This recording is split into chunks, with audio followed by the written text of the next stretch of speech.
نحمده ونصلي على رسوله الكريم أما بعد فقد قال الله تبارك وتعالى في القرآن المجيد والفرقان الحميد أعوذ بالله من الشيطان الرجيم بسم الله الرحمن الرحيم اقرأ باسم ربك الذي خلق خلق الإنسان من علق اقرأ وربك الأكرم الذي علم بالقلم علم الإنسان ما لم يعلم. معزز سامعین کرام اور یہاں پر موجود مقامی و علاقائی علماء کرام و دانشوران اختلاط، اللہ کا بہت بڑا شکر اور احسان ہے کہ اللہ تبارک و تعالی نے ہم سب لوگوں کو قرآن شریف کی نسبت سے مبارک مجلس میں بیٹھنے کی توفیق عنایت فرمائی ہے. اللہ تبارک و تعالی ہم سب لوگوں کو مبارک بنائے. یہ قرآن بہت مقدس کتاب ہے میرے بھائیو. قرآن کے معنی ہی آتے ہیں سب سے زیادہ پڑھی جانے والی کتاب.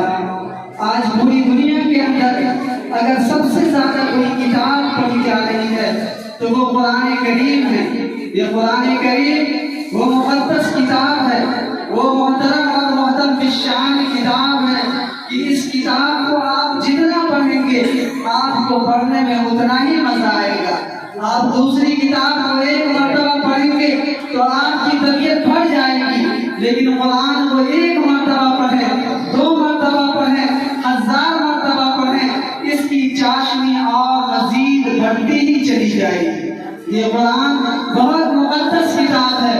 قرآن کی نسبت سے یہاں پر ہم لوگ بیٹھے ہوئے ہیں. یہ قرآن کو اللہ تبارک و تعالی نے وادی طوا کے اندر ایک مبارک درخت سے اللہ تبارک و تعالی نے اپنے رسول حضرت موسیٰ علیہ السلام کو سنوایا تھا. کتنا وہ مبارک درخت تھا. آج ہمارے سامنے یہ حفاظ کرام بیٹھے ہوئے ہیں. الحمدللہ انہوں نے قرآن شریف مکمل کیا ہے، حفظ کی تکمیل کی ہے. یہ بچے کتنے مبارک ہیں، یہ کتنے محترم بالشان ہیں کہ ان کے ذریعے اللہ تبارک و تعالی نے ہم سب لوگوں کو قرآن کو سننے اور سنانے کا موقع عنایت فرمایا. میرے بھائیو یہ قرآن حقیقت ہے. یہ قرآن جتنی زیادہ محترم بالشان کتاب ہے، جتنی زیادہ عظیم الشان کتاب ہے، جتنا زیادہ یہ مبارک کلام ہے، اتنی ہی زیادہ یہ کتاب جو ہے قرآن کریم جو ہے وہ مظلوم کتاب ہے. آج تو ہم اپنے پروگراموں کے اندر رونق بڑھانے کے لیے قرآن شریف کی تلاوت کر کے پڑھ کے پڑھا کر اپنے پروگرام کی رونق کو بڑھاتے ہیں. اس قرآن شریف کے ذریعے ہم اپنے جلسوں کا آغاز کرتے ہیں. یہی قرآن شریف ہے، حقیقت ہے میرے بھائیو. اس قرآن شریف کے ذریعے بیماری کی شفا کے لیے ہم اسے تعویذ بناتے ہیں. یہ کتنی مظلوم کتاب ہے. اس قرآن شریف کو جب کوئی انسان مر جاتا ہے تو اس کے حساب ثواب کے لیے ہم قرآن پڑھتے ہیں اور دوسروں سے پڑھواتے ہیں. قسم کا موقع آتا ہے، خواہ وہ جھوٹی قسم ہو یا سچی قسم ہو، اس کو ہاتھ میں رکھ کر ہم قسم کھاتے ہیں. یہ کتنی مظلوم کتاب ہے. ہر کام کے لیے ہم اسے استعمال کرتے ہیں، لیکن ہم قرآن کریم پر عمل نہیں کرتے ہیں. قرآن کا کیا پیغام ہے میرے بھائیو؟ قرآن نے ہمیں کیا سبق دیا ہے؟ قرآن کا کیا مقصد ہے؟ قرآن کا مقصد ہے، قرآن تو ہمیں اللہ کی بات بتاتا ہے. قرآن تو ہمیں وہ راستہ دکھاتا ہے. یہی وہ قرآن کریم ہے جو ہمیں نماز کے آداب بتاتا ہے. یہی وہ قرآن کریم ہے جو ہمیں قربانی کے آداب بتاتا ہے. یہی وہ قرآن کریم ہے جو ہمیں رمضان کا طریقہ بتاتا ہے. یہی وہ قرآن کریم ہے جو ہمیں وضو کا طریقہ بتاتا ہے. یہ قرآن کریم جو ہے ہمارے لیے ایک زندگی کا ایک نمونہ ہے. پورے زندگی کے مسائل اس قرآن شریف کے اندر موجود ہے. بتایا جاتا ہے، علماء نے لکھا ہے کہ قرآن کے اندر تقریباً 18,000 علوم موجود ہیں. قرآن کے اندر سیاست موجود ہے، قرآن کے اندر سیر و تفریح موجود ہے، قرآن کے اندر سائنس موجود ہے. تمام علوم قرآن کے اندر موجود ہے، لیکن ہم قرآن پر عمل نہیں کرتے. زندگی کے سارے مسائل قرآن کے اندر موجود ہیں. ہم تو کہتے ہیں کہ ہمارے اندر لیڈرشپ کی کمی ہے. میرے بھائیو اللہ کے رسول اللہ صلی اللہ علیہ وسلم پوری دنیا کے لیے ایک نمونہ ہے.